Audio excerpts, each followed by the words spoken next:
Ni Pékin ni Taïwan, mais Paris, au cœur du 13e arrondissement, le quartier chinois. Restaurants, commerces, enseignes ou petites annonces, tout est écrit en pictogrammes. Ils sont près de 30 000 à vivre ici. La plupart viennent du sud-est asiatique. Christophe Loret habite et travaille dans le 13e.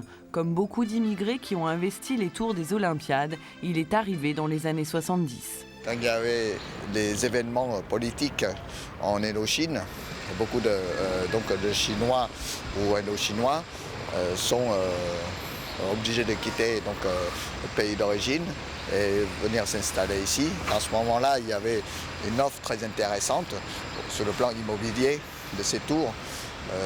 Parce que ces tours-là sont à un moment donné un peu boudés par la population locale. Une micro-société s'organise, facilitant l'installation de nouveaux immigrés. Supermarchés, librairies, loisirs, banques ou assurances, ici, il n'est pas indispensable de parler français pour vivre.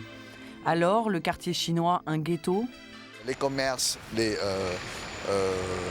services, c'est ouvert à l'ensemble de la population. Donc il y a forcément un mélange. C'est vrai qu'il y a une concentration très importante, mais on ne peut pas dire que c'est un cercle complètement hermétique. C'est pas du tout fermé.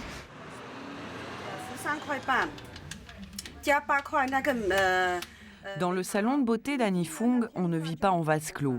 Ici, culture asiatique et culture occidentale cohabitent naturellement, même si 3 des 6 employés ne parlent pas français.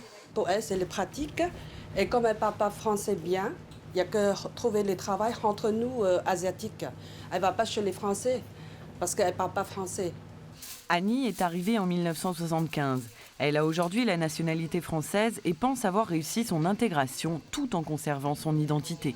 On a notre façon de vivre, mais on respecte aussi parce qu'on est en France. Parce que c'est pas nous, on vit de notre façon, mais on n'est pas en Chine, on est en France. Donc c'est pour ça qu'on ne peut pas être 100% français ou totalement asiatique, parce qu'on est en France.